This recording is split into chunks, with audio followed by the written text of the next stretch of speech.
دجاجات. دجاجات مدلوقات. هاي السالفة ما تصير، خلي اروح ابلغ الشيخ وهم يشوفون حل.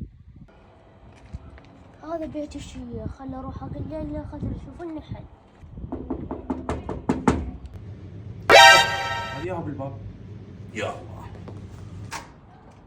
الله. طنون، حياك الله. تفضل تفضل. مشكور شيخني، بس احنا نريدك تشوف لنا حل. تفضل تفضل استريح، وان شاء الله نشوف لك حل على مشكلتك. تعال تفضل. ايه ابني طنون، سولف والله، شنو هي مشكلتك؟ شيخني احنا عندنا حرامية بالمنطقة وقاعد يبقون الدجاجات.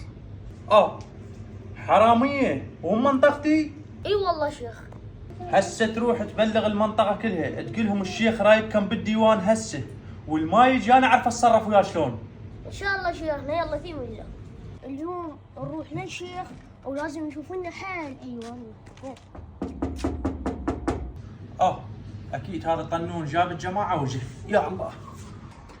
حياك الله طنون، تفضلوا تفضلوا، 100 هلا بيكم، تفضلوا تفضلوا. مشكور شيخ. ها شيخني لقيت لنا حل ولا؟ اي ابويا طنون، انا لقيت لكم حل وعرفت الحرامي ياهو. شيخ يا الحرامي. الحرامي من باقي الدجاجات ظلت على راسه ريشه من الدجاجات، وهسه هو موجود وياكم. شفت ابويا طنون؟ هذا الحرامي يمك. طلعت انت الحرامي. عرفني والله شيخ ملطلط.